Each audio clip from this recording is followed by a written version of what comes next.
नमस्कार दोस्तों, आप सभी का हमारे चैनल पर स्वागत है। आज मैं आपको तुलसी माता की कहानी सुनाऊंगी। तो कहानी इस तरह से है। कार्तिक मास के शुक्ल पक्ष के एकादशी पर भगवान विष्णु के शालिग्राम रूप और माता तुलसी का विवाह किया जाता है। कई लोग द्वादशी तिथि पर भी तुलसी विवाह करते हैं। तुलसी भगवान विष्णु को अति प्रिय है। तुलसी के बिना भगवान विष्णु भोग स्वीकार नहीं करते। तुलसी पूर्व जन्म में एक लड़की थी जिनका नाम बिंदा था, जिसका जन्म राक्षस कुल में हुआ था।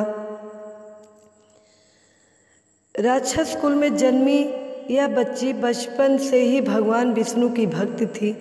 जब वह बड़ी हुई तो उनका विवाह राक्षस कुल में ही दानव राज जलंधर से हुआ। राक्षस जलंधर समुद्र से उत्पन्न हुआ था। बिंदा बड़ी ही पतिव्रता स्त्री थी, सदा अपने पति की सेवा किया करती थी। एक बार देवताओं और दानवों में युद्ध हुआ। जब जलंधर युद्ध पर जाने लगे तो बिंदा ने कहा, स्वामी, आप युद्ध पर जा रहे हैं, आप जब तक युद्ध में रहेंगे मैं पूजा में बैठकर आपकी जीत के लिए अनुष्ठान करूंगी। जब तक आप नहीं लौट आते मैं अपना संकल्प नहीं छोड़ूंगी। जलंधर तो युद्ध में चला गया और बिंदा व्रत का संकल्प लेके पूजा में बैठ गई। उसके व्रत के प्रभाव से देवता भी जलंधर को हरा ना सके।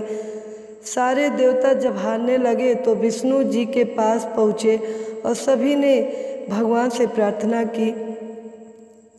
भगवान बोले, बिंदा मेरी परम भक्त है, मैं उसके साथ छल नहीं कर सकता।